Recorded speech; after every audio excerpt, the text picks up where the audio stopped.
Bonjour chers frères et sœurs, que Dieu vous bénisse abondamment. Je suis donc le pasteur Alexandre Amazou, président des églises ABMC Monde.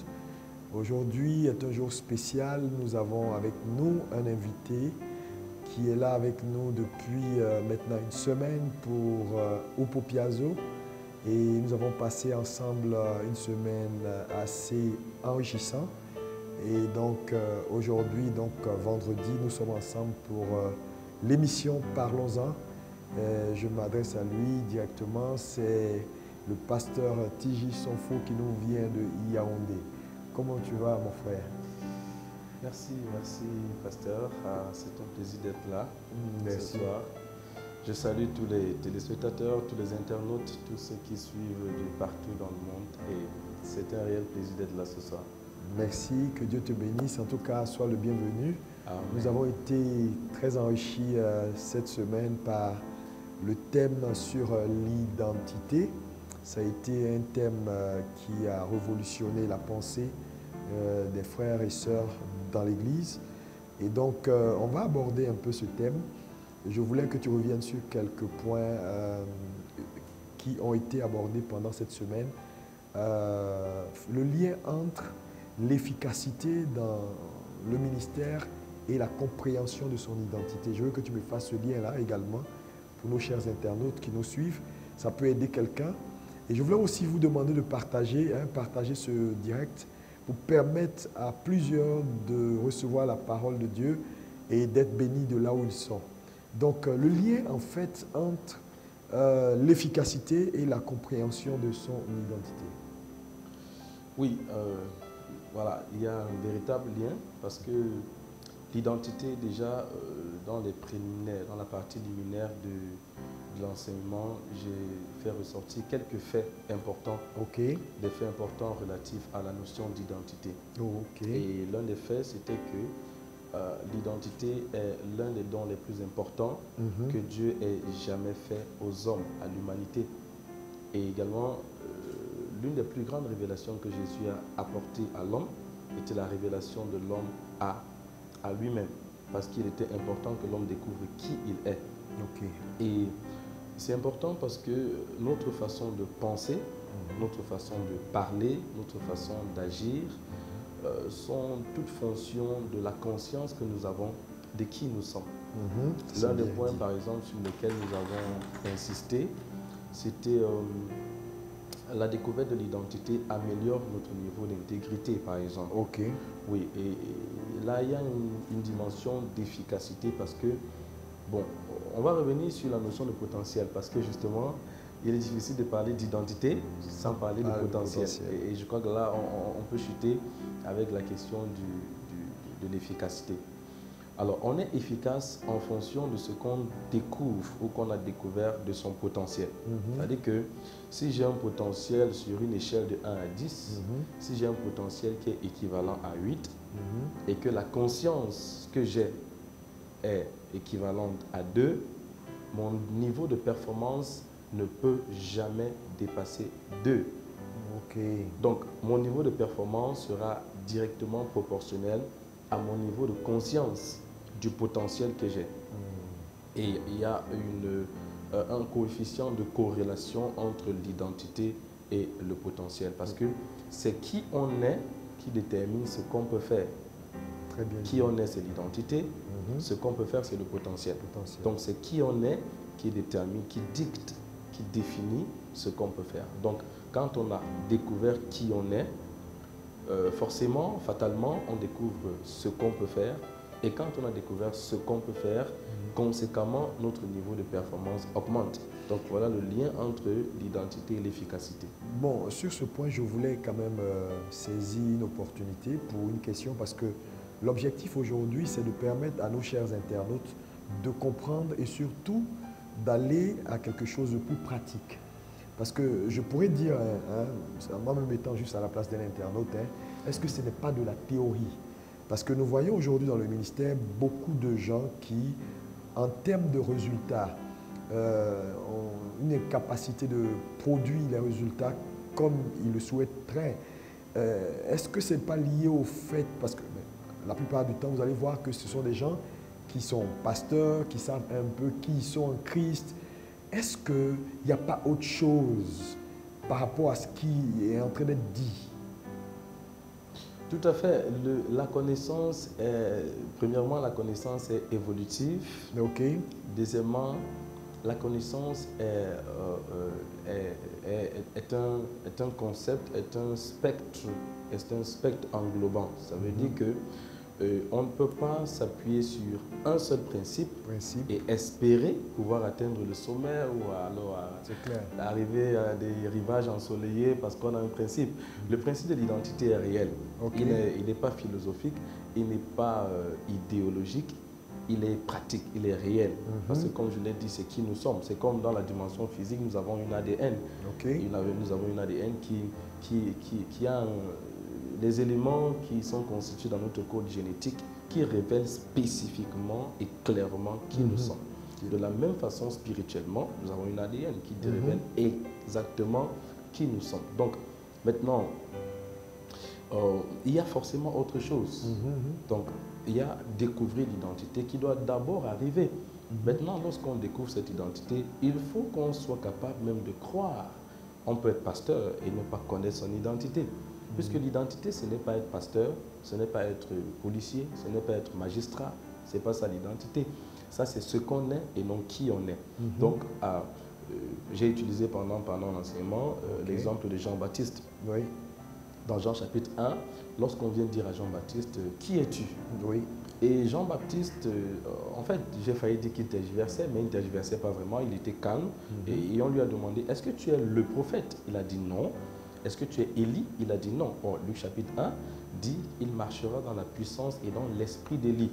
Si on marche dans la puissance et l'esprit de quelqu'un, nécessairement, on est une représentativité de la personne. C'est clair. Mais on lui a demandé, es-tu Élie? Il a dit non. Parce que la question était, qu'est-ce que tu es et non qui tu es? Okay. Jean-Baptiste va donc répondre, je suis la voix de celui qui crie dans le désert, aplanissez les voies du Seigneur. Donc il répond à la question de l'identité par la raison d'être. On peut donc constater que beaucoup de gens ne connaissent pas leur identité parce qu'ils ne connaissent pas leur raison d'être et forcément, ils peuvent être dans le ministère et ne pas savoir pourquoi Dieu les a appelés. Fatalement, il y aura une limite à la mesure des exploits qu'ils peuvent accomplir. Merci. Je reviens encore sur un point important. Pour le citoyen lambda qui nous suit maintenant, continuez à partager le direct. J'espère que vous êtes bénis par ces paroles importantes que nous sommes en train de partager maintenant. Donc, n'hésitez pas à partager à vos amis et à permettre à quelqu'un d'être béni chez lui.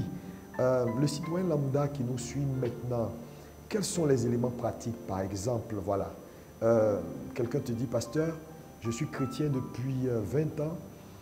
Dis-moi, je dois connaître mon identité pour avoir de la performance dans le ministère et dans mes activités.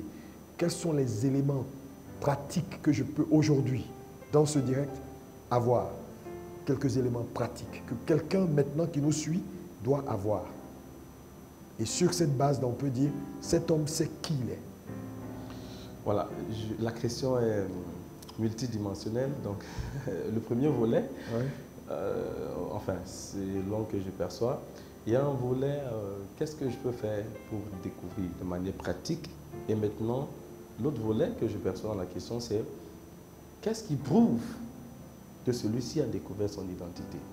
Et là, on est dans les marqueurs, dans les éléments. En fait, ce de quoi je veux parler ici, c'est un conseil. Par exemple, quelqu'un nous suit maintenant, il peut ne pas être forcément même converti. Mais il se rend compte que nous parlons de sujets importants qui est l'identité. La découverte de son identité a la capacité de nous aider à être productifs. Parce que tu as fait le lien tout à l'heure entre l'identité et le potentiel. Maintenant, quelqu'un nous suit maintenant, il se dit, mais j'ai besoin de résultats, j'ai besoin de voir ma vie avancer, j'ai besoin de voir mes réalisations s'accomplir. Mais on me lie ma productivité à ma capacité de compréhension de mon identité. Quel conseil on peut lui donner cet homme-là, par exemple? Je donne un exemple.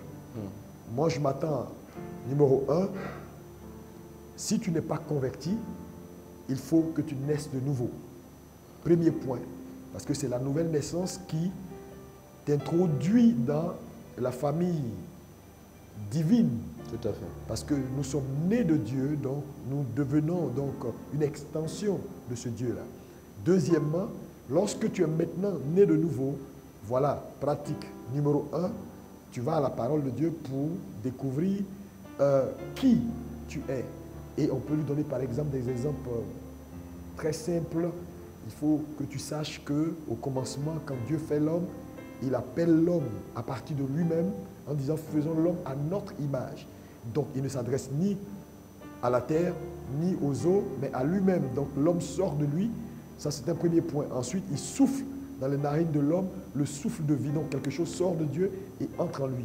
Je veux des éléments pratiques qui peuvent aider quelqu'un, par exemple, à fixer son esprit sur, par exemple, ce à quoi il doit s'en tenir, où il doit aller pour acquérir cette identité. Ok, voilà. Donc, là, c'est très pratique. Oui, c'est très pratique. Très pratique. Comme vous avez dit pour l'internaute, le téléspectateur lambda qui suit, donc je crois que le bishop l'a déjà entamé, a emboîté le pas sur la réponse. Oui. Parce que exactement, c'est l'approche. Et je crois qu'il n'y a pas trois approches. Donc, okay. La première approche est la compréhension de notre origine. Ok. Oui. Puisque, comme je l'ai dit, potentiel est lié à identité et forcément identité est liée à origine. C'est-à-dire que si on voit un lionceau et le lionceau n'a qu'à savoir qu'il est le fils d'un lion, c'est clair. Et ça établit automatiquement son identité et la conscience de cette identité-là. On se souvient très bien, je suppose que vous vous souvenez de cette histoire de ce lionceau qui s'est retrouvé comme ça parmi les brebis à la naissance. C'est une histoire qu'on raconte très souvent, qui je crois peut aider quelqu'un à prendre conscience de son origine. Et qui à la naissance se retrouve parmi les brebis et grandit avec les brebis. Donc il a appris à bêler. Comme les brebis. Comme les brebis, il a appris à manger de l'herbe, il a appris à vivre comme des brebis, il a appris à se balader autour de l'homme, puisque les brebis sont des animaux domestiques. Donc il a été inconsciemment domestiqué. Donc, et un jour, il se retrouve dans une situation très embarrassante où un lion arrive là, dans la bergerie, et commence à poursuivre toutes les brebis qui s'y trouvaient, et toutes les brebis commencent à fuir. Et puis quand les brebis commencent à fuir, première réaction, il se rend compte qu'en lui, l'instinct de survie est paralysé. Donc il ne réagit pas instinctivement, puisqu'il y a l'instinct de survie. Si on voit un lion, immédiatement tout le monde se met à fuir. Mais tout le monde fuit et lui, il est là, il regarde le lion et il ne se sent pas en danger en réalité. Et ça, c'est intéressant, parce que quand on découvre son identité, même quand on fait face à certains obstacles, on ne se sent pas en danger parce qu'on a, un sentiment de supériorité qui est parfois même inconscient. Okay. Donc, pendant que le lion... Et puis, il regarde l'autre lion, en fait, et il se rend compte que celui qu'il est en train de regarder est pratiquement comme lui. Et à ce moment-là, il y a eu cette conscience de son identité. Et vous imaginez la suite, il a tout simplement suivi le lion et il est reparti avec lui. Comme quoi, quand on découvre son identité, forcément, on change de position, on change de camp, on change de perception. Donc, il faut déjà être conscient de son origine. J'ai été créé par Dieu. Ça, c'est pour celui qui, peut-être, nous écoute maintenant et ne va même pas à l'église, comme vous avez dit. Mais celui qui va à l'église, c'est qu'il est né de nouveau, donc il est né de Dieu. Mais celui qui n'est même pas né de nouveau, qu'il sache même qu'il est créé par Dieu. Il est créé par Dieu, bon, qu'il soit créationniste ou évolutionniste, qu'il sache qu'il a été créé par Dieu. Et si on est créé par Dieu, Dieu est notre origine. Okay. Et si Dieu est notre origine, alors il y a de la déité en nous. Okay. Maintenant, vous avez parlé également deuxièmement de la parole. Alors, celui qui se rapproche de la parole de Dieu, l'apôtre Paul dit dans 2 Corinthiens 3, verset 18, que nous aussi, avec un visage découvert, nous contemplons cette même image et nous sommes changés de gloire en gloire. Alors, lorsqu'il parle de changer de gloire en gloire, il ressort ici la notion d'image. Et la notion d'image qui forcément est un élément de l'identité, puisque l'image, c'est la perception de qui je suis. comment est-ce que je me vois. Donc en lisant la parole de Dieu, la parole est comme un miroir. Et là, je parlais de la différence entre l'image reflétée et l'image révélée. Dans le naturel, le miroir reflète notre image. Dans le spirituel, le miroir révèle notre image. Donc quand on lit la parole de Dieu chaque jour, et c'est pour ça que c'est important, je veux défier quelqu'un, je mets vraiment quelqu'un au défi. La parole de Dieu n'est pas simplement un livre religieux, c'est un livre qui vous permet de découvrir qui vous êtes. Donc de manière pratique, plus on lit la Bible, plus on découvre qui on est. En tout cas, merci beaucoup, pasteur. J'espère que vous êtes bénis et que ces réponses vous apportent de l'éclaircissement.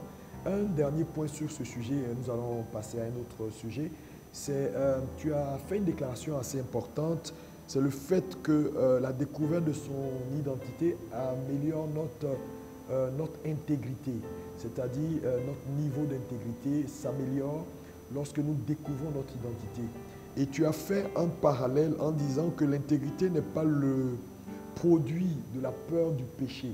Et là également, c'est un point important parce qu'aujourd'hui, dans le corps de Christ, malheureusement, nous avons voilà, cette tendance-là qui frappe sur le péché, ne péchez pas, voilà, vous faites mal, voilà, ne mange pas ça, on ne se comporte pas comme ça. Quand on est un chrétien, on ne cherche pas de femme, on ne fait pas ça, on ne fait pas ça.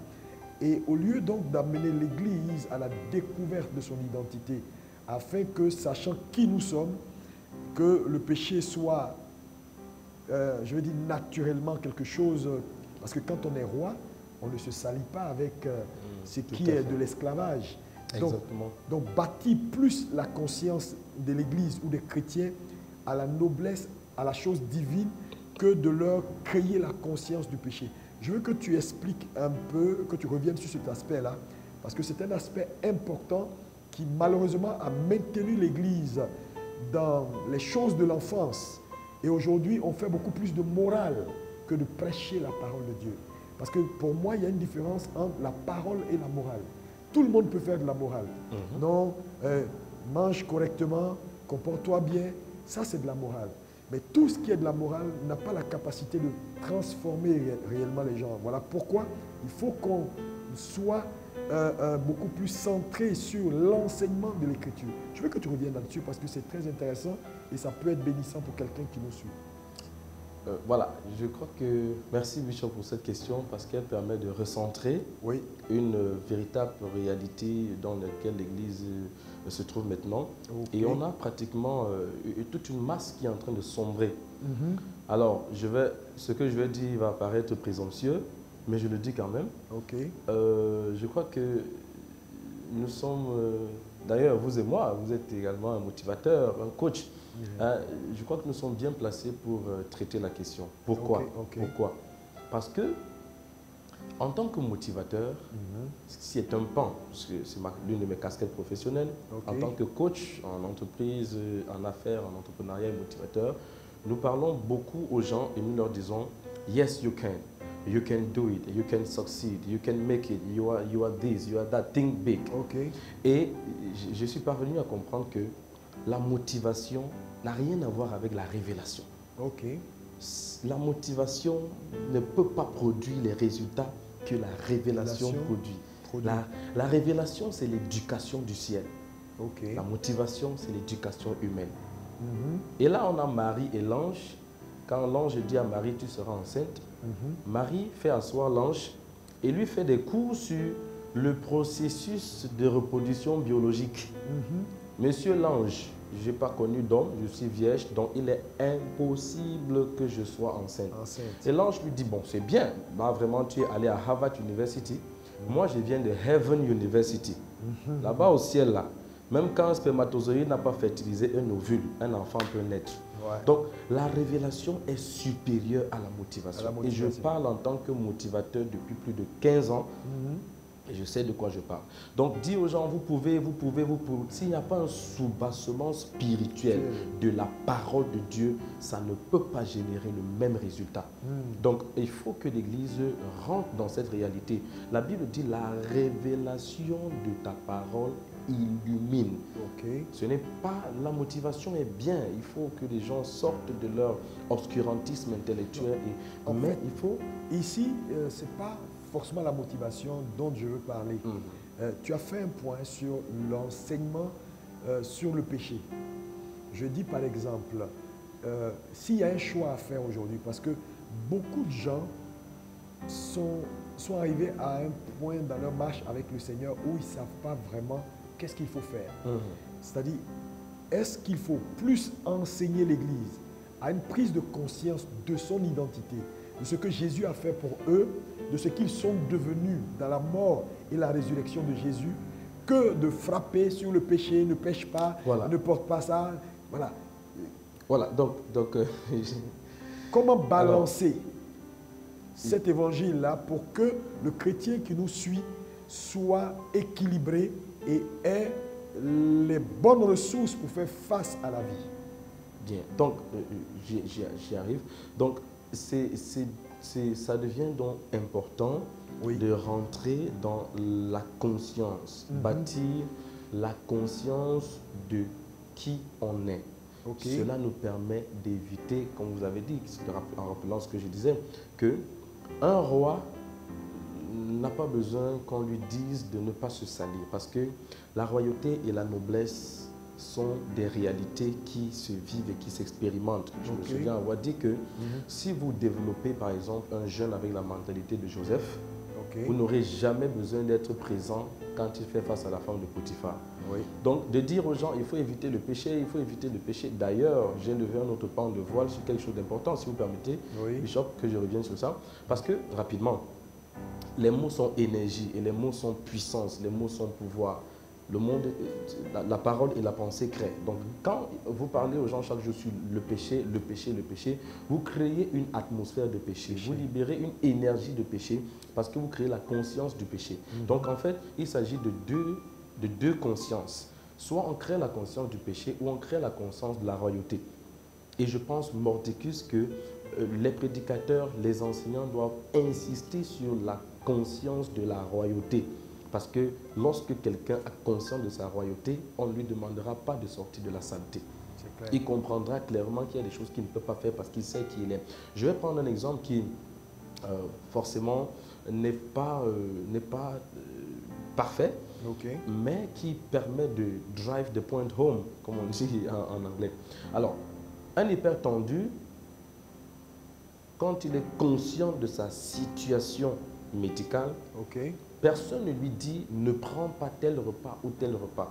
Dès qu'on lui a dit une seule fois que ce repas est dangereux pour ta santé à cause de ton état, de ta nature, un diabétique est conscient de son état et ne prend pas certains aliments parce qu'il sait que ces aliments vont nuire. On n'a pas besoin, je ne sais pas si il vous est arrivé de voir un vrai diabétique qui va à l'encontre des instructions médicales ou un hypertendu qui va à l'encontre des prescriptions médicales. Il n'ira pas parce qu'il sait qu'il en va de sa santé. C'est la même chose. Si nous sommes conscients de notre état en Christ, de ce que Christ a fait de nous et de ce que nous sommes devenus en Christ. Or, cette conscience est un gros travail. Je crois plutôt que le travail doit être sur ça. C'est-à-dire, nous, les prédicateurs, les enseignants, les leaders spirituels, nous devons nous concentrer sur ce travail qui est plus difficile, mais qui, en amont, résout le problème du péché. La conscience de l'identité résout le problème du péché. Ça résout la question du péché de manière importante. Donc, nous devons inciter sur qui nous sommes, ce que nous représentons dans le royaume de Dieu, ce que nous représentons dans les plans éternels de Dieu. Et lorsque nous connaissons ce que nous représentons dans les plans éternels de Dieu, il sera plus facile pour nous d'éviter le péché. Donc, on peut juste conclure pour dire qu'aujourd'hui, donc, le visage de cette église embourbée dans le péché, est simplement lié à... On peut le lier, c'est-à-dire au manque de conscience aiguë de cette église-là, de ce qu'elle est devenue en Christ. Tout à fait. Et c'est vraiment dommage. En tout cas, nous bénissons le Seigneur. C'est un sujet assez important, assez intéressant. Nous avons toute cette semaine partagé. Et pour tous ceux qui veulent donc avoir plus d'informations en ce qui concerne le message sur l'identité, allez directement sur nos pages Facebook et nos différents sites et vous pourrez donc avoir toute la série d'enseignements sur l'identité. Et donc C'est un enseignement exceptionnel. La nécessité de savoir qui nous sommes désormais en Christ. Jésus-Christ nous a rachetés et nous sommes désormais enfants de Dieu, nés de nouveau. Et nous sommes donc co-héritiers avec Christ. C'est des choses à savoir. Lorsqu'on connaît sa position, alors il y a des déchets dans lesquels on ne s'engage pas. En tout cas, pasteur, on a été immensement bénis avec ce sujet. Maintenant, on va passer à un autre point qui peut intéresser nos chers internautes, c'est les défis dans le ministère. Quand je parle de défis dans le ministère, nous savons qu'en général, aujourd'hui, en Afrique francophone, en francophonie, quand vous prenez la francophonie de façon générale, le niveau d'impact ou le niveau de révélation ou des grandes œuvres par rapport au monde anglophone, il y a un gap. À votre avis, qu'est-ce qui a fait ce gap? Qu'est-ce qui a fait ce gap-là aujourd'hui quand on regarde le monde anglophone et on regarde aujourd'hui le monde francophone? Qu'est-ce qui a fait ce gap-là? Vous qui opérez un peu sur les deux mondes. C'est une question très intéressante, Bishop. Ouais. Assez intéressante parce qu'il y a un pan qui me touche directement. Ok. C'est je suis chercheur en histoire, donc forcément, nécessairement, il y a un pan historique. Ok. Il y a un pan historique. Très souvent, je suis en fait en train de faire des travaux de recherche sur la question du ministère et parce que le gap en fait, il est abyssal. Il ne s'agit pas d'une façon de voir. Ce n'est pas comme si c'est votre opinion. Okay. Donc on ne vous dirait pas le contraire. Le fait est là. Et comme on dit dans ce qu'on appelle la déontologie historiographique, en fait, on dit que la vérification des faits est sacrée parce que les faits sont têtus. Donc c'est un fait et il est têtu. Maintenant, le premier aspect est historique. C'est d'abord un héritage. Il y a la question d'héritage. Nous avons le Commonwealth a un héritage qui est différent de la francophonie. On ne va pas rentrer dans les vieux débats parce que les débats, ça ne nous aide pas beaucoup. Les réalités sont là, elles sont patentes. Mais il est important quand même qu'on tire un pan de voile, on lève un pan de voile sur cette réalité. Le Commonwealth a hérité de quelque chose. Je vais revenir sur l'équilibre parce que si on dit que c'est une question historique, c'est comme si on dédouane les gens et on leur dit ben, écoutez, vous ne pouvez rien faire parce que c'est un héritage. Mais il faut au moins d'abord reconnaître qu'il y a la question d'héritage. Je ne vais pas m'étendre sur le sujet. Donc le Commonwealth, c'est-à-dire les pays anglophones, ont hérité de quelque chose dont les pays francophones n'ont pas hérité. Il y a déjà le réveil, par exemple. Quand on rentre dans l'histoire du réveil brièvement, par exemple, on a 1902 à Azusa Street avec les William J. Seymour.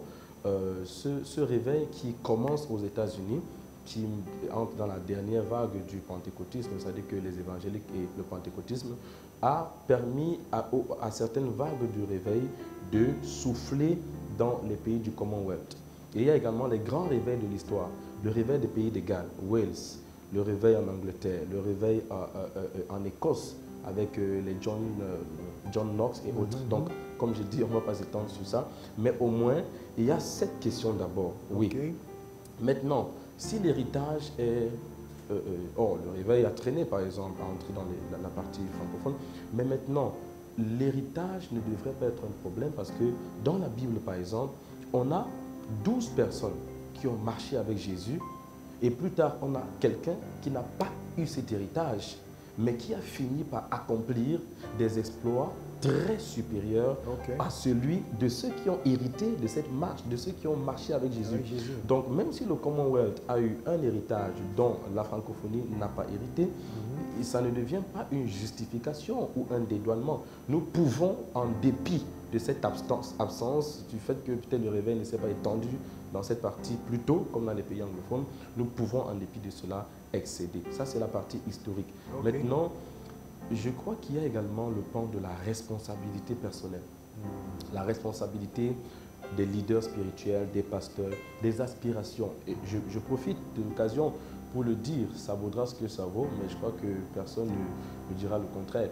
Vous, par exemple, vous avez une approche inclusive. qui est différente. Ça, je l'ai observé depuis que voilà, le Seigneur a permis qu'on travaille ensemble.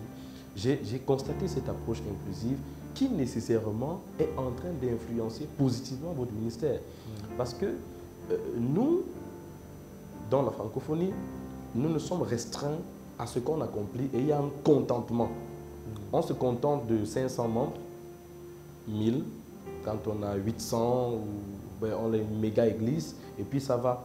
On ne jette pas un coup d'œil à côté pour se dire, ben, 800 membres, c'est peut-être une cellule de prière pour quelque part. Donc il y a ce contentement qui détruit notre sens de la responsabilité. On se dit, c'est comme ça que Dieu a voulu que ce soit la francophonie. Je ne suis pas de cet avis. Franchement, humblement, avec tout le respect pour les internautes, les ministres, les pasteurs qui nous écoutent, je ne partage pas cet avis. Je ne pense pas que Dieu a voulu que dans la francophonie, les églises n'explosent pas autant qu'au Ghana, au Nigeria, en Afrique du Sud, aux États-Unis. Je ne pense pas.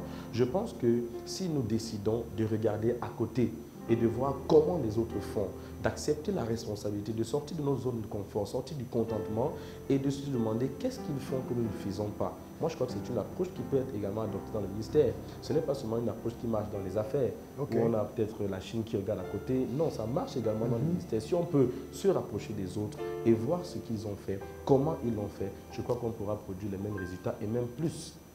En tout cas, merci. C'est très bien dit, je pense. Sur ce sujet, moi, je pense qu'il y a l'approche historique, comme tu l'as dit tout à l'heure. Il y a aussi la responsabilité. Mais vous savez, la langue française elle-même, la culture française, l'héritage français est un héritage, à mon sens, un peu lourd, dans le sens où, vous savez, la France est un pays, qu'on le veuille ou pas, anti-Dieu. Hein. C'est un pays anti-Dieu. Je veux dire, aujourd'hui, c'est vrai que l'évangile prend du terrain à cause de certains missionnaires qui sont allés et qui ont décidé de faire le travail autrement. Vous allez voir que même quand vous allez sur Paris, vous allez en francophonie, c'est-à-dire à Paris, à Bruxelles, même au Canada, même à Genève, la plupart des églises qui ont eu quand même une percée jusqu'à un certain niveau, les leaders ont dû, à un moment donné, se rapprocher du monde anglophone pour apprendre. Exactement. Pour apprendre et saisir l'esprit du ministère autrement. Je connais certains leaders, je ne vais pas citer ici, donc qui ont des pères spirituels aujourd'hui dans le monde anglophone. Et à partir de l'expérience dans le monde anglophone, ils sont venus dans le monde francophone et ont imprimé cette expérience. Même quand vous prenez un père que nous connaissons tous comme le pasteur Mamadou Philippe Karambiri, qui est en francophonie l'un des pères dans la francophonie, il a une approche très anglophone. Très anglophone. Nous sommes très proches de lui, donc on peut le dire. Mais je veux dire que, à mon sens, Dieu est en train de faire un travail. La francophonie est en pleine mutation. Les choses sont en train de changer et je pense que la francophonie a sa place. Parce qu'il y a cette culture anti-Dieu que nous avons héritée. Et à côté de cette culture anti-Dieu, la francophonie a quelque chose de beaucoup plus fin. Cette finesse, cette façon de faire les choses qui diffère un peu du monde anglophone, qui devient ou qui est un plus que si réellement nous prenons ce qu'ils ont de bon, en plus de ce que nous avons de bon, je pense qu'il y a quelque chose d'explosif qui arrive. Amen. Et donc, je pense qu'il faut continuer à enseigner, il faut continuer à changer la mentalité, parce que les francophones sont très, tu vois, ça résonne, c'est carré. Philosophique. Beaucoup de philosophie. Contrairement au monde anglophone, il y a beaucoup de risques, c'est-à-dire, et puis la foi est naturelle. Les gens osent. Les gens osent, voilà, elle est naturelle. Prenez un pays comme le Ghana, quand vous arrivez au Ghana, je veux dire, tout le monde parle de Jésus. C'est-à-dire, Jésus, c'est l'élémentaire. À Paris, ce n'est pas comme ça. Dans certains pays francophones, vous allez au Gabon, les pasteurs, il y a des pasteurs qui ne peuvent pas entrer au Gabon. Il y a des lois. C'est compliqué dans la francophonie. Mais comme tu l'as dit, c'est un héritage qui est lourd. Mais les choses sont en train de changer parce qu'il y a une nouvelle génération d'hommes de Dieu qui ont compris l'importance de faire les choses autrement. Et donc, je voulais dire à nos chers internautes qu'il y a de l'espoir. Il y a de l'espoir pour la francophonie. Amen. Les choses sont en train de changer, les choses sont en train de bouger. Et nous avons pris la résolution d'aller jusqu'au bout et de faire en sorte que quand les anglophones désormais regardent le monde francophone, qu'ils en soient fiers. Pour le moment, on n'a pas les mêmes résultats dans le sens où la plupart des pays francophones sont des grands pays en termes de nombre. C'est-à-dire quand vous prenez un pays comme le Nigeria, c'est beaucoup de monde. C'est-à-dire Oui, Abuja, c'est 200 millions de personnes. 200 millions. Lagos fait pratiquement toute la taille de la Côte d'Ivoire. Bon, Lagos est à 20 millions d'habitants. 20 millions alors que nous on est à 25 millions, tu vois. Ah. Donc quand vous prenez une église à Lagos qui a par exemple 10 000 membres, l'équivalent dans un pays comme la Côte d'Ivoire, je veux dire, quelqu'un qui a 500 ici, je veux dire, c'est pratiquement le même niveau. Oui, en termes de ratio. Donc je veux dire que Dieu est en train de faire un travail. Amen. Et moi j'ai beaucoup d'espoir pour la francophonie. Aujourd'hui, les anglophones commencent à nous inviter. Nous allons dans les pays anglophones, nous avons beaucoup d'impact. Ils apprécient le travail que nous faisons. Et donc, il y a beaucoup d'espoir. Amen. Maintenant, Amen. allons sur un point important. Dans le ministère aujourd'hui, il y a beaucoup de défis. Par exemple, la jeunesse, les déviations au niveau, par exemple, du domaine prophétique. Quel conseil, par exemple, tu peux donner à un jeune homme qui nous suit aujourd'hui, qui opère dans le domaine prophétique et vu toutes ces dérives aujourd'hui que nous voyons sur Internet, les gens qui mangent de l'herbe sous le couvert de prophétique, voilà, tous ces problèmes d'escroquerie dans le ministère, quel conseil on peut donner? Qu'est-ce qu'on peut dire à nos chers internautes, par exemple, pour les aider à avoir le juste milieu? Voilà, c'est une question dans la complexité. Oui, on ne peut pas traiter de ce sujet-là aujourd'hui. Oui, tout à fait. Voilà, donc déjà pour les internautes qui nous suivent, comme le bishop l'a dit, c'est un vrai problème, c'est un vrai problème. Mais il faut commencer par reconnaître la place du prophétique. Oui, ça c'est. Il faut commencer par reconnaître. Parce qu'aujourd'hui, il y a une sorte d'indexation ou de stigmatisation du ministère prophétique qui, a priori, est justifiée. Oui. Justement à cause des déboires, des péripéties et tout le reste. Parce que, comme vous avez dit, aujourd'hui, c'est qui utilise quoi. Il y a des gens qu'on fouette carrément pour la délivrance. Il faut fouetter parce que le démon est têtu. Donc, bon, finalement, quand on fouette, je ne sais pas si c'est le frère qui sent la douleur ou le démon. Parce que moi, j'ai toujours su, depuis que j'ai 12 ans, qu'un démon est spirituel. Bon, mais apparemment, il y a des démons physiques maintenant. Et puis, il y a des justificatifs comme quoi, quand le démon vient spirituellement, on l'attaque spirituellement. Mais quand il vient physiquement, il faut l'attaquer physiquement. Bon, voilà, autant de dérives. Mais le ministère prophétique a sa place. Et je veux même pousser plus loin pour dire que nous sommes dans une période où le ministère prophétique est, j'ai envie de dire, indispensable. Parce qu'il est un avant-coureur. Ok. C'est un ministère avant-coureur. Je peux justifier dans les Écritures. Jean-Baptiste vient avant Jésus. Et Jean-Baptiste, il a un ministère prophétique. La Bible dit les prophètes ont prophétisé jusqu'à Jean, intervalle fermé. Puisque Jésus va dire le plus grand n'est pas ainsi. Si Jésus le compare, ça veut dire qu'il est considéré parmi les prophètes. Donc Jean vient pour clôturer, enfin pas clôturer, mais il vient comme un prophète qui est un avant-coureur de l'ère messianique. Donc aujourd'hui, le ministère prophétique est vraiment important. Mais maintenant, nous voulons vraiment encourager. Et nos frères, d'abord peut-être commencer par eux, pour leur dire que c'est Dieu qui appelle. Et quand Dieu nous appelle et il nous donne un modèle. Donc si Dieu vous appelle dans le ministère prophétique, forcément, il y a un canevas d'action, il y a un modèle. Dieu a une façon. On ne peut pas mettre Dieu dans un box, certes. Mais il y a des principes quand même qui... Il y a la Bible. La Bible est le livre que nous utilisons. C'est un modus operandi. Donc, vraiment, rester dans la parole. Ça, c'est... S'il y a un conseil que je peux donner à nos frères prophétiques, enfin, nos frères prophètes, c'est de rester dans la parole. En fait, Bishop, il faut insister sur le fait que l'œuvre principale du ministère prophétique, ce n'est pas de prophétiser, mais c'est d'enseigner de manière prophétique. On parle des livres prophétiques dans la Bible. Il y a les 5 livres majeurs, ou les 5 prophètes majeurs, et les 12 prophètes mineurs. C'était des prophètes, mais des enseignants. Ils étaient tous des enseignants. Ésaïe était un enseignant, Ézéchiel était un enseignant, Daniel était un enseignant. Donc, le ministère prophétique, ce n'est pas de prophétiser, parce qu'il y a le don de prophétie, il y a l'office prophétique. Et puis, on ne va même pas entrer, parce que beaucoup, parfois, même, ont le don de prophétie et confondent le don de prophétie à l'office de prophète. L'une des premières responsabilités d'un prophète, c'est d'enseigner. Et maintenant, il peut avoir des enseignements plus prophétiques. Donc, restons dans la parole et ça va nous permettre de mieux canaliser notre ministère prophétique.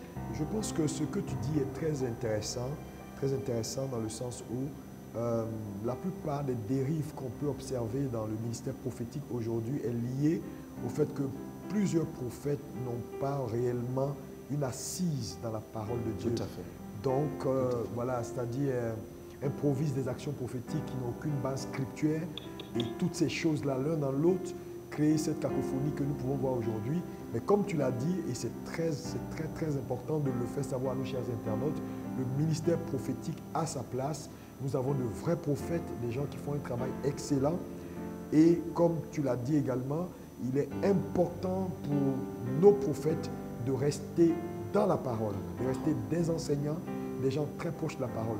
Éventuellement, moi je pense que tout prophète doit avoir un pasteur, un leader qui peut être un enseignant, qui peut lui donner des garde-fous en fonction de l'inspiration qu'il reçoit au quotidien pour voir à quel moment cette inspiration-là, elle est biblique, à quel moment elle n'est pas biblique. Parce que nous avons la responsabilité d'aider l'Église à être préparée pour le retour du Seigneur. Amen. Et cette responsabilité-là, elle est importante. Et je voulais aussi dire aux internautes, c'est très important pour vous, en tant que chrétiens, d'examiner la parole. Paul a dit, examinez toute prophétie et retenez ce qui est bon. Donc, la connaissance des Écritures est quelque chose de pas négociable qui vous aidera à faire le distinguo entre ce qui est bon, ce qui est juste, ce qui est vrai et ce qui est faux. Donc, vous devez aller à la parole de Dieu, comprendre la parole de Dieu, connaître la parole de Dieu pour ne pas que quelqu'un vienne vous dire « faites ça » alors que ça n'a aucune base scriptuelle. Donc, la compréhension des Écritures aujourd'hui, pour moi, n'est pas négociable. Quelqu'un disait par exemple, je ne sais pas ton commentaire là-dessus, il disait par exemple que pour lui, la prophétie, c'est l'écho de la voix de Dieu. La parole, c'est la voix de Dieu parce qu'il dit que Dieu dit « examinez toutes choses et retenez ce qui est bon ». Dieu dit cela de la prophétie, mais Dieu n'a jamais dit de la parole « examinez la parole et retenez ce qui est bon ». Donc vous voyez qu'en ce qui concerne la parole, il n'a jamais dit « examinez la parole et retenez ce qui est bon », mais il dit de la prophétie « examinez toute prophétie et retenez ce qui est bon ». Ça veut dire qu'importe le niveau qu'un prophète peut avoir, toute prophétie a, c'est-à-dire la responsabilité de passer par le filtre de la parole pour voir et enlever les déchets. Parce que qu'importe la prophétie, une partie de notre façon de voir les choses peut intégrer la prophétie. Voilà pourquoi il faut la faire passer par la parole.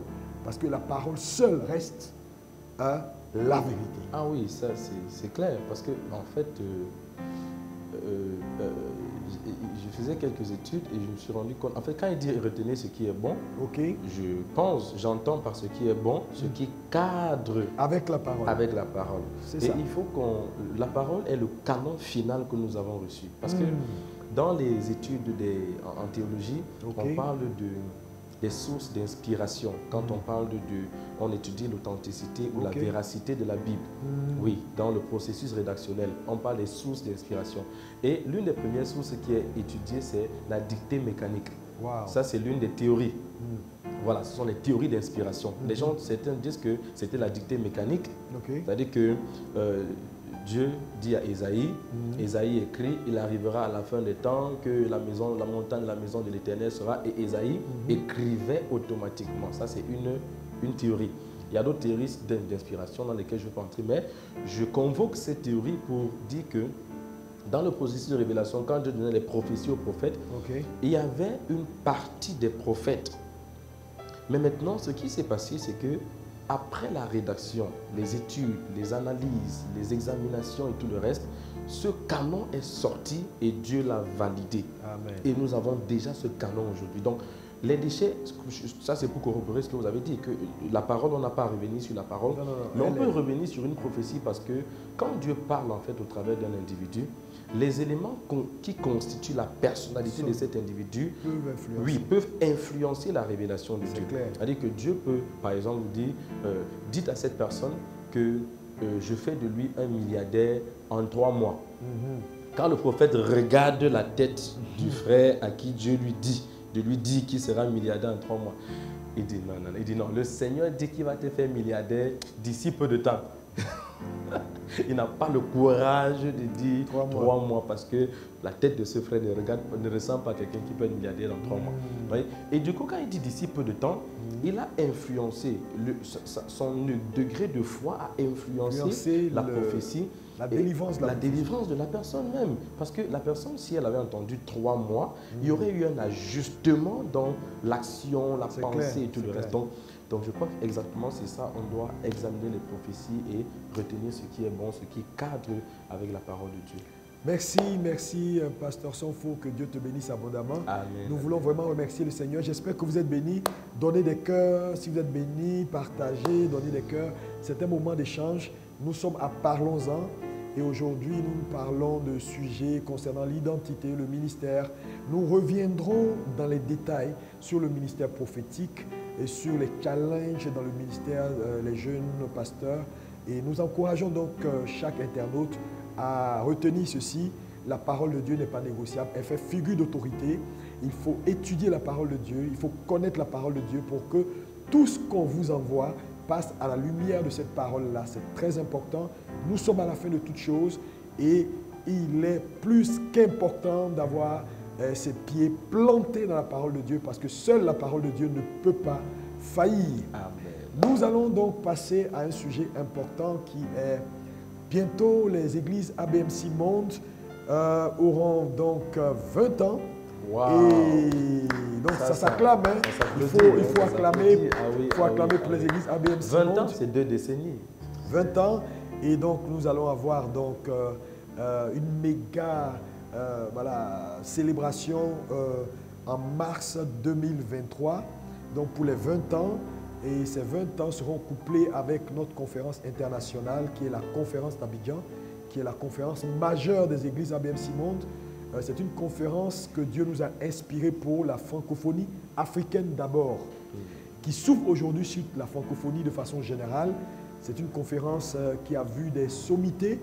Nous avons eu à la première édition le pasteur Yvan Castano, le pasteur Mohamed Sanogo, on a eu le pasteur Adetola qui n'est plus aujourd'hui. Nous avons eu donc le docteur Mensa Otabil, nous avons eu le bishop Tudor Bismarck, nous avons eu encore d'autres sommités qui sont revenus. Après, nous avons eu toujours le docteur Mensa Otabil, le bishop Tudor Bismarck, on a eu le papa Mamadou Karambiri, on a eu le pasteur Marcelo Tounassi, on a eu l'apôtre Dallo, on a eu tellement d'orateurs de taille. Et donc, pour les 20 ans, nous aurons encore des orateurs de taille. Et donc, nous allons en parler un tout petit peu. Ça sera notre dernier sujet.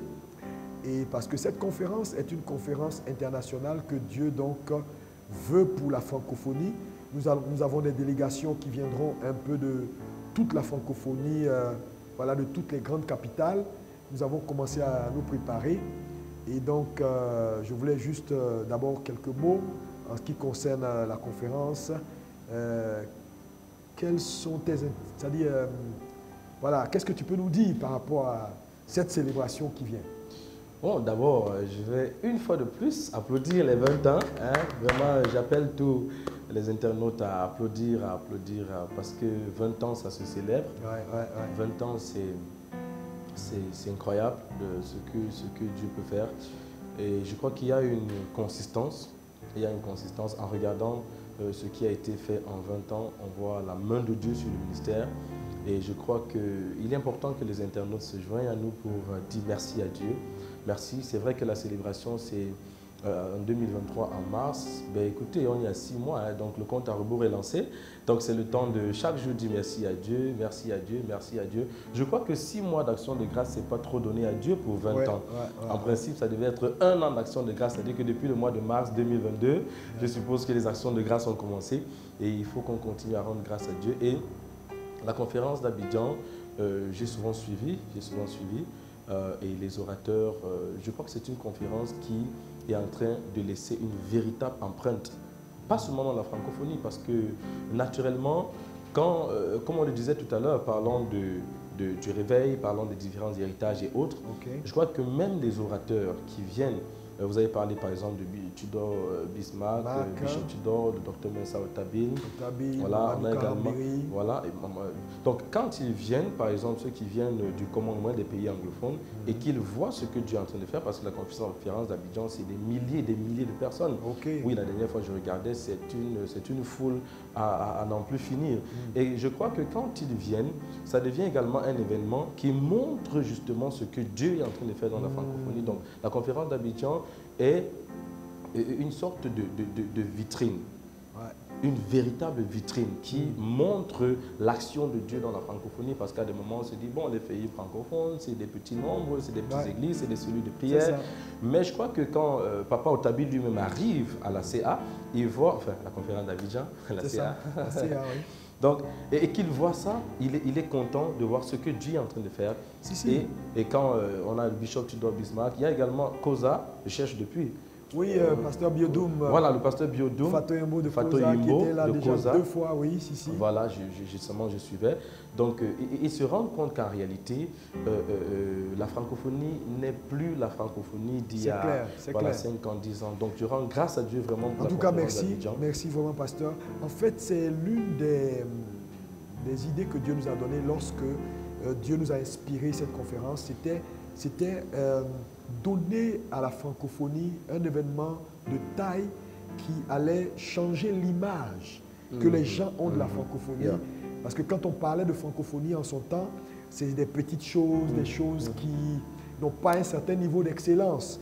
Et aujourd'hui, avec la conférence d'Abidjan, comme tu l'as dit, des hommes assez influents comme le docteur Mensa Otabil, qui est vraiment un homme assez influent, Tudor Bismarck, qui est l'un des orateurs africains les plus demandés au monde, quand ils arrivent sur de telles plateformes, il y a quand même un changement de mentalité en ce qui concerne la francophonie. Exactement. Et je veux bénir Dieu également pour des orateurs comme le pasteur Yvan, le pasteur Marcelo, le pasteur Dalo, et qui sont venus également, qui ont apporté leur main d'association. Je veux dire qu'aujourd'hui, nous bénissons le Seigneur pour cette opportunité. Il aura la conférence, il aura les 20 ans, donc, et puis votre serviteur aussi a 30 ans de ministère. Wow. Donc en fait, ce sera 3 événements en un. Mes 30 ans de ministère en tant que pasteur, ça fait 30 ans que j'exerce dans le ministère pastoral. Ce n'était pas évident. J'avais une destinée que mon père m'avait tracée. Et voilà, le Seigneur m'a pris et aujourd'hui, nous bénissons Dieu pour ce qu'il est en train de faire. Et j'ai instruit toutes les églises ABMC à vraiment être dans une attitude de reconnaissance. Parce que la reconnaissance est quelque chose de divin. Amen. Un peuple qui ne sait pas être reconnaissant pour ce que Dieu fait est un peuple qui détruit sa moisson prochaine. Et à cet effet, parce que c'est une conférence dans laquelle également nous faisons beaucoup de social. Et l'un des éléments importants de la conférence d'Abidjan, c'est que nous invitons beaucoup de pasteurs, mais qui ne sont pas des pasteurs qui peuvent se prendre en charge. Par exemple, nous allons dans les villages. Les pasteurs qui sont dans des hameaux, dans des campements, qui ont des petites églises et qui n'ont pas un niveau d'exposition, comme Dieu nous a fait la grâce d'avoir un niveau d'exposition, par exemple, international. On va au Canada, on est dans des conférences importantes aux États-Unis. Donc, ces pasteurs-là sont dans les villages. Donc, nous allons vers eux, nous mettons en place des équipes. Là, par exemple, pour le mois de mars 2023, on aura autour de 3000 pasteurs que nous allons aller chercher dans les villages. C'est massif, ça. Oui, et non seulement on va les chercher, nous sommes obligés de payer le transport, de les héberger. Donc là, en ce moment, nous sommes en train de trouver des sites qui pourront héberger tous ces pasteurs-là et éventuellement de les nourrir gratuitement. Et donc, lorsque nous avons la conférence d'Abidjan, par exemple, et le budget que nous mettons, par exemple, à faire venir les pasteurs, à les loger, c'est des budgets importants parce que nous sommes obligés de mettre des bus qui vont les transporter pour les différentes sessions de formation. Parce que, et c'est une vision que Dieu nous a donnée. Parce que Dieu m'a dit, par exemple, qu'un pasteur qui arrive à la lumière, c'est toute une cité que tu éclaires. Donc aujourd'hui, amener ces pasteurs-là à être exposés à ces hommes de Dieu et à comprendre et à voir le ministère autrement, c'est incroyable. Et les témoignages aujourd'hui que nous avons. Dernièrement, j'étais à San Pedro et un jeune homme de Dieu qui fait un travail extraordinaire aujourd'hui en Côte d'Ivoire, qui est l'un des pasteurs qui monte en Côte d'Ivoire, m'a fait ce témoignage. Il m'a dit, pasteur, tu ne peux pas savoir qu'il y a tel nombre d'années en arrière, tu as demandé à ce que des pasteurs se rassemblent pour aller à une conférence du docteur Otabil. C'est là que je pense que j'ai reçu l'appel et la grâce qui m'a aidé à faire ce que je suis en train de faire aujourd'hui. J'avais les yeux comme ça, je disais, ah bon, parce que quand je regarde ce que Dieu fait avec toi aujourd'hui, donc ce n'est pas rien d'exposer ces hommes de Dieu-là. Et j'ai des témoignages d'hommes de Dieu à Bobo, dans des quartiers difficiles. Et grâce à la conférence d'Abidjan aujourd'hui, ils ne font plus le ministère dans la médiocrité. Amen, amen. C'est un grand investissement. Il y a beaucoup d'investissements. Et donc, l'un des éléments importants que je voulais dire à nos chers internautes, c'est que nous lançons également aujourd'hui, à partir d'aujourd'hui, à partir de cette émission, c'est-à-dire une demande de partenariat. C'est-à-dire que nous voulons que nos chers internautes qui nous suivent, les pasteurs, les hommes d'affaires qui sont connectés, soient des partenaires avec nous par rapport à cet événement important qui arrive. Par exemple, un internaute peut dire, par exemple, moi, j'apporte 50 $, 100 $, ou 100 €, ou 50 €, ou 1000 $, ou 1000 €, qu'importe le montant, ils auront tout ce qui est élément sur le visuel pour leur donner les détails techniques. Et ça, c'est ma participation en tant que partenaire à cet événement. Donc, c'est important parce que ça va aider chaque internaute qui devient partenaire. Par exemple, vous voyez sur l'écran, nous avons là 400 $. Nous avons ici, c'est 800 $, je crois. 800 $. Nous avons 1500 $. Et chaque partenariat a des avantages. Chaque internaute, par exemple, qui décide d'être partenaire de la conférence d'Abidjan, ça veut dire que quand il décide, par exemple, de dire « Je suis partenaire de la conférence d'Abidjan et des 20 ans de ABMC, j'apporte 400 $ ou 400 €, il y a des avantages liés à cela. Ils auront, par exemple, des avantages de coffret, de messages ou voilà, autre chose. La communication leur donnera les détails. Mais ce que je veux dire à nos chers internautes, c'est le fait que c'est vraiment important pour vous d'être partenaire de tels événements où nous allons aider les pasteurs à arriver à la lumière. Mais ce n'est pas tout. Parce que pendant ces 20 ans, nous aurons également des actions sociales. Nous allons, c'est-à-dire par exemple, aider des gens à aller par exemple à des soins gratuits. Nous le faisons. Donc il y aura des consultations gratuites. Nous le faisons. Nous avons un concept qu'on appelle, le concept, c'est la journée de la miséricorde. Et nous aurons, je pense que ce sera la journée du vendredi matin, nous aurons un temps de journée de miséricorde où on va faire des consultations gratuites, on va faire de la médecine générale, on va faire de l'échographie, on va faire de l'ophtalmologie. Wow. Nous mobilisons gratuitement. Gratuitement. Tout cela gratuitement. Gratuitement pour apporter à la population. Parce que nous avons compris que l'évangile sans le social, ce n'est pas de l'évangile. Il faut aider les gens. Il faut apporter aux gens. Donc, je voulais vraiment que tu dises un mot à nos chers internautes par rapport à ce partenariat. C'est énorme. C'est énorme. Je crois que ce qui est alloué est alloué. Ce qui est à célébrer est à célébrer. Il y a cela quelques années, Oui. j'ai envoyé des personnes dans une librairie pour acheter une Bible. Et c'était la Bible Louis II, la version Ok. Louis II. Ils n'ont pas trouvé. Je leur ai recommandé une autre librairie. Ils n'ont pas trouvé. Et j'ai recommandé une série de librairies. Et ils n'ont toujours pas trouvé la Bible. Alors, j'ai passé quelques coups de fil. Ils n'ont pas pu avoir la Bible. Et je me suis demandé, mais qu'est-ce qui se passe? Et quand je me suis enquis de la situation, on m'a fait savoir que la Bible Louis II en cette année, il y a beaucoup d'années, on était encore très jeunes dans l'évangélisation, Ok. on m'a fait comprendre que il y avait eu un événement qui s'était produit. Wow. Un imam avait acheté un bateau de Bible Louis II et avait fait chavirer le bateau. Wow. Il a financé la destruction de la Bible. Et si des gens peuvent financer la destruction de l'évangile, on ne pourra pas réussir s'il n'y a pas des gens qui financent l'évolution et l'expansion de l'évangile.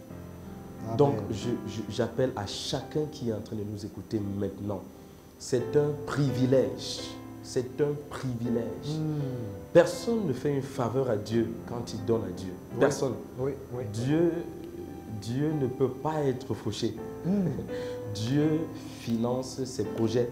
Oui. Mais alors, il les finance par des personnes qui comprennent leur rôle dans ces projets. Et tous ceux qui comprennent leur rôle dans les projets de Dieu finissent par exceller. Parce qu'il y a un mystère, il y a une connexion directe entre l'endroit où vous déposez votre semence et la grâce qui coule de cet endroit vers vous. Quand vous envoyez votre semence vers le haut, forcément, par la loi des forces gravitationnelles, quelque chose va descendre du haut vers vous. Et j'ai découvert dans ma marche avec Dieu que lorsqu'on sème vers le haut, c'est-à-dire dans une œuvre de Dieu, c'est ce que j'appelle semer vers le haut, il ne s'agit pas d'un individu. Lorsqu'on sème vers le haut, on monte au niveau de l'endroit où on a envoyé notre semence.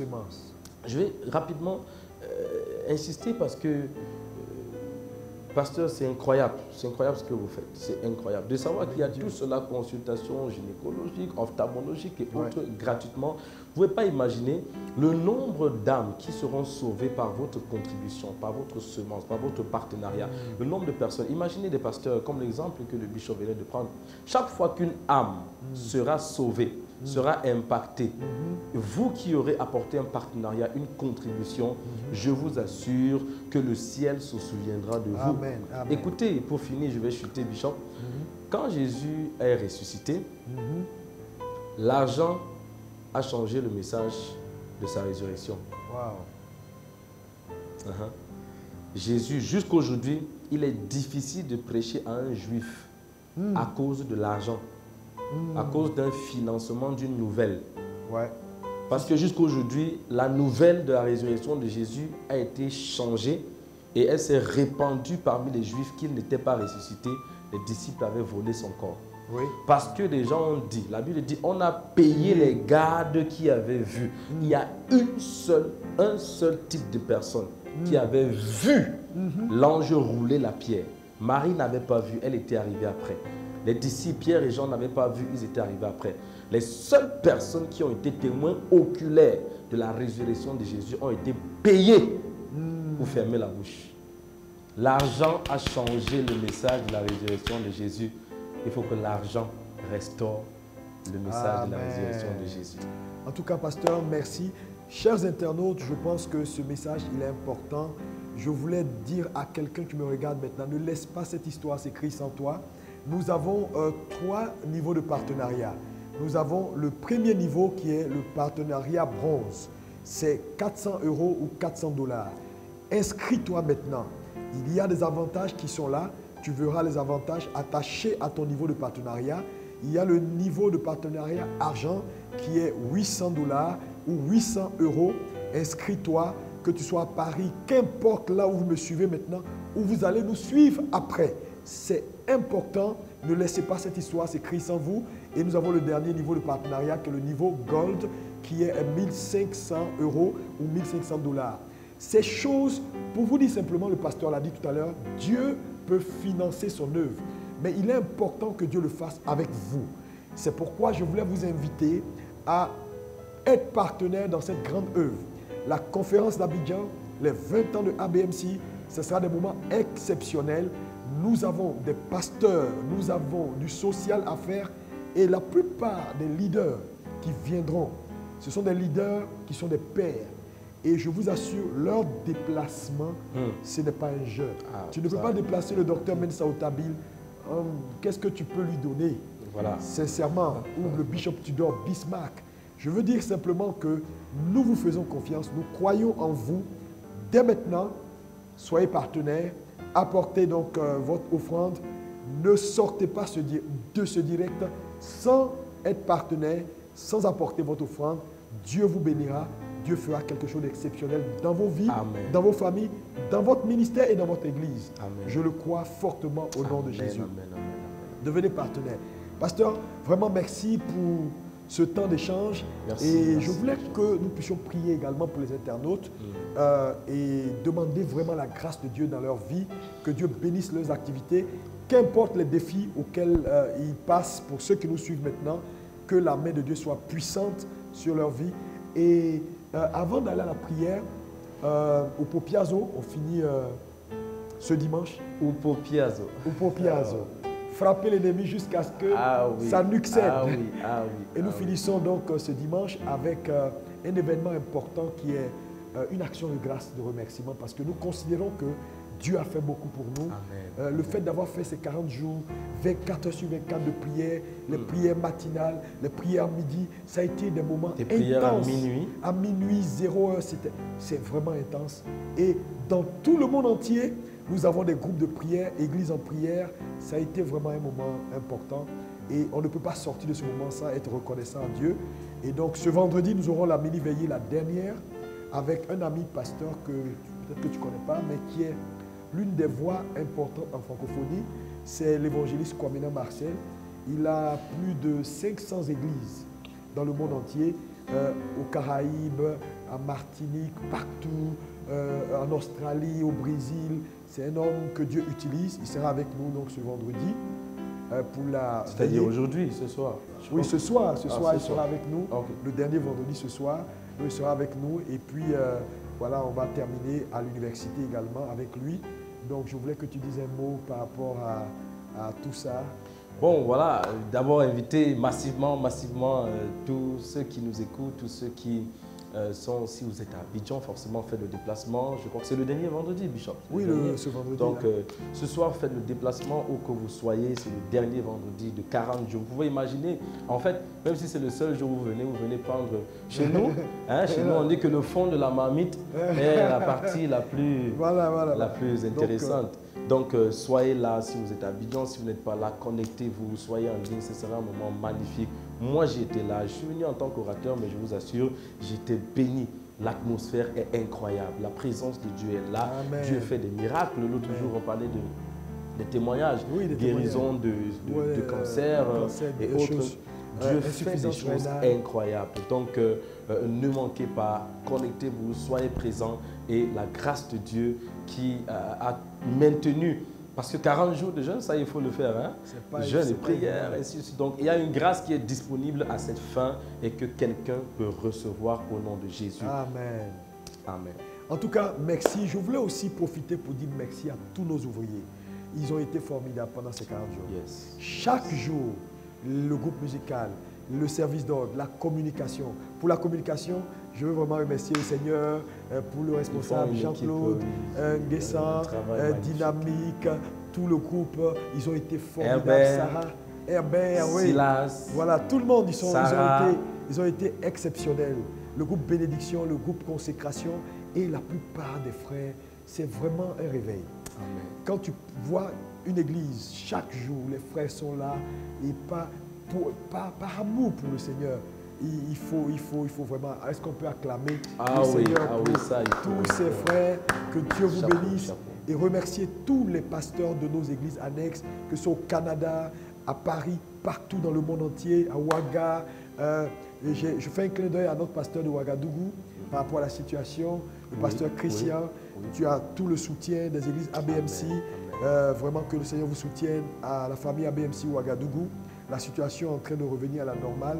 Nous avons engagé également un temps de prière pour Ouaga et surtout pour l'Afrique de l'Ouest également. Nous bénissons Dieu. En tout cas, merci à nos chers internautes. Je veux demander à chacun d'entre vous, si vous n'êtes pas également abonné à nos pages, abonnez-vous avant de sortir de nos différentes pages. Je veux bénir Dieu pour vos vies. Encore une fois, l'annonce majeure, soyez partenaires à la conférence d'Abidjan et aux 20 ans de ministère. Nous avons 3 niveaux. Nous avons le niveau bronze, nous avons argent et nous avons le niveau or. Donc, je vous demande d'être partenaire. Allez maintenant, avant de sortir, sur le site des églises ABMC, www.abmc.com, et soyez partenaire. Apportez votre participation pour soutenir cet événement important. Que vous soyez membre de l'église, que vous soyez même loin, alléluia, n'oubliez pas, c'est l'événement qui va marquer 2023, la conférence d'Abidjan avec des orateurs de taille. Que Dieu vous bénisse. Amen. Et donc, pasteur, on va prier maintenant pour les internautes. Donc, on prie pour vous maintenant. Gardez l'attitude de prière. Voilà, où que vous soyez maintenant, vous pouvez tendre la main si vous écoutez à partir d'un écran. Si vous avez votre téléphone, vous pouvez tout simplement le toucher. Donc, mettez votre main comme en signe de connexion. Amen. Donc, avec le bishop, nous prions pour vous. Et au nom de Jésus de Nazareth, Seigneur, nous venons devant toi pour te dire merci. Merci pour cette foule d'internautes. Merci pour tous ces téléspectateurs. Merci pour toutes ces personnes qui écoutent, qui regardent. Merci pour ta main dans leur vie. Merci pour ce que tu es en train d'accomplir. Père, je te dis merci parce que ce que tu es en train de faire à ABMC Monde, Seigneur, dans toutes les églises réunies et toutes les églises connectées directement ou indirectement, tu vas répandre cet impact au nom de Jésus. Amen. Je prie maintenant, nous prions ensemble, Seigneur, ici sur ce plateau. Nous prions que la grâce de Dieu, oui, Seigneur, qui s'est manifestée depuis ces 20 ans, que cette grâce commence à se libérer au nom de Jésus. Nous prions au Dieu que ta faveur qui a soutenu ton serviteur pendant 30 ans, Seigneur, que ta faveur qui a soutenu ce ministère pendant 20 ans puisse tomber sur quelqu'un qui nous suit maintenant au nom de Jésus. Il y a une famille qui suit maintenant, qui traverse des moments difficiles. Nous tendons les mains et nous prions pour une restauration au nom de Jésus. Nous prions pour une restauration sans condition. Au nom de Jésus. Une restauration sans condition. Oui, Seigneur. Une restauration sans rançon. Jésus a payé la rançon et maintenant cette famille est restaurée au nom de Jésus. Il y a un ministère qui est en train de suivre maintenant et qui traverse des moments difficiles. Sur le plan spirituel, sur le plan financier. Maintenant, par la grâce que Dieu a déposée sur ce ministère, nous prions qu'il y ait une restauration au nom de Jésus. Père, nous prions pour quelqu'un qui suit maintenant et qui est malade dans son corps, qui a une maladie héréditaire, une maladie spirituelle, une maladie transgénérationnelle, une maladie têtue, récalcitrante, qui a refusé de partir depuis 1 an, depuis 3 mois, depuis 3 ans. Nous prions maintenant et nous libérons une onction qui apporte une guérison immédiate au nom de Jésus.